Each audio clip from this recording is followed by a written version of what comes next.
Well, around the nation and right here in St. Louis, mourning continues for the late Justice Ruth Bader Ginsburg. Fox News' Zara Barker has more on her visit to St. Louis, plus reaction from a University City native who attended a vigil outside of the Supreme Court. The late Supreme Court Justice Ruth Bader Ginsburg not only left her mark in the Supreme Court, but she also left her mark right here at Washington University. Supreme Court Justice Ruth Bader Ginsburg died at the age of 87 Friday with her family by her side after battling complications of metastatic pancreatic cancer. Friday night, hundreds flocked to the Supreme Court in the nation's capital to honor RBG's legacy. One of them was University City native Gabe Fleischer.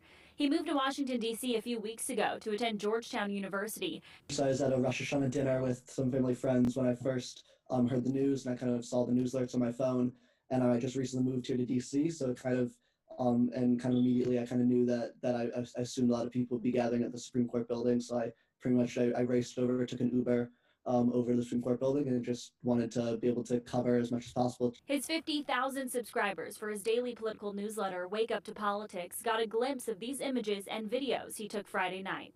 At one point, a big chant of Love Trumps Hate. At one point, there's a few times when people just kind of broke into chants of RBG. There was Amazing Grace was sung. At a certain point, there was also the Kaddish, which is the Jewish mourner's prayer. Hundreds spilled out onto the steps of the Supreme Court building, holding candles and remembering Ginsburg. Every once in a while, people would break into song a little bit, or chants, but for the most part, most people were kind of just sitting. You know, there was a lot of tears, people kind of sitting and just kind of in reflection and mourning.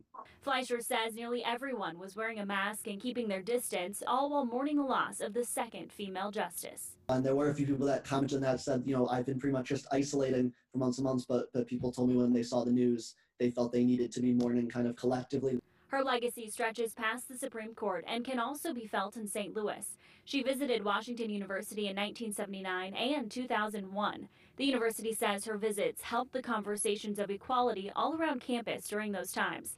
In February 1979, Washington University's student newspaper featured Ginsburg's push for the Equal Rights Amendment.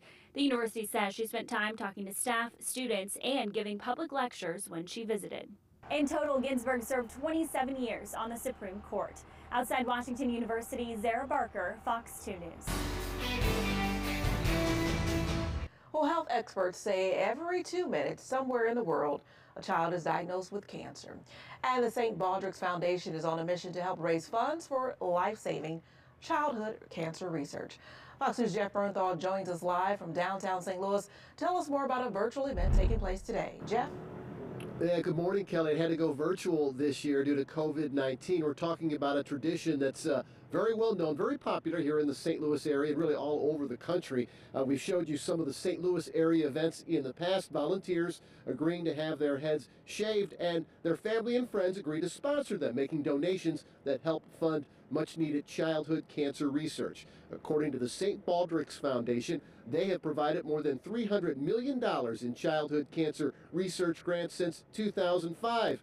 They're excited about helping people continue that tradition this year. I asked a local 9-year-old who was having her head shaved today as part of an event what advice she has for anyone wanting to support but has concerns about shaving their head.